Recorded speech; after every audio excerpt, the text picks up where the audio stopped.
సాయి జీవిత చరిత్ర. శ్రీ సాయి యోగరత్నాకరం. ప్రపంచాన్ని ధర్మ మార్గంలో నడిపిస్తున్న యోగులు మొత్తం 72 మంది.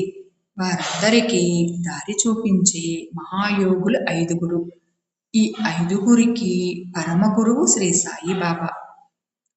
అవతార్ మహర్ బాబా తన దివ్య దృష్టితో సాయిబాబాను చూసి అన్న మాటలివి.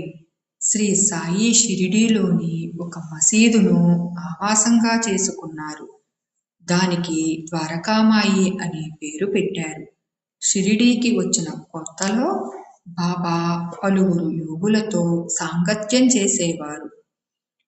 బాబా షిరిడీకి రాకముందే దేవీదాసు అనే యోగి షిరిడీలో ప్రవేశించారు.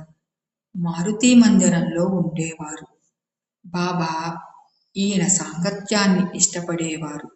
ఇక జానకీదాసు గోసావి అనే మరో యోగితో బాబా ఎక్కువగా మాట్లాడుతుండేవారు.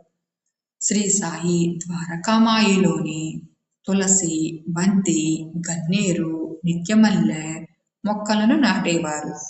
స్వయంగా బావిలో నుంచి కుండల్లోకి నీళ్లు తోడి ఆ మొక్కలకు పోసేవారు. పూణే నుంచి షిరిడీకి వచ్చిన గంగాగీరు అనే యోగి బాబా నిత్యకృత్యాలను చూసి కుండలతో నీళ్లు మోస్తున్న ఈ మనిషి సామాన్యుడు కాదు, ఈ నేల పుణ్యం చేసుకుంది, బాబా అనే యోగిని తన వద్దకు లాక్కున్నది, ఈ మణి ఇక్కడుండటం వల్ల షిరిడి పవిత్ర పుణ్యక్షేత్రమైనది అని వర్ణించాడు. ఏవల గ్రామంలోని మఠంలో ఆనందనాథుడనే యోగి ఉండేవారు. ఆయన అక్కల్ కోటక్కర్ మహారాజు గారి శిష్యుడు. ఒకరోజు సాయిబాబాను చూడటానికి షిరిడీకి వచ్చారు. శ్రీ సాయిని చూసినంతనే ఈయన సామాన్య మానవుని వలె కనిపిస్తున్నారు, కానీ ఇది మామూలు రాయి కాదు, మణి, అమూల్యమైన రత్నం. ఈ విషయం మునుముందు రుజువవుతుందని అన్నారు.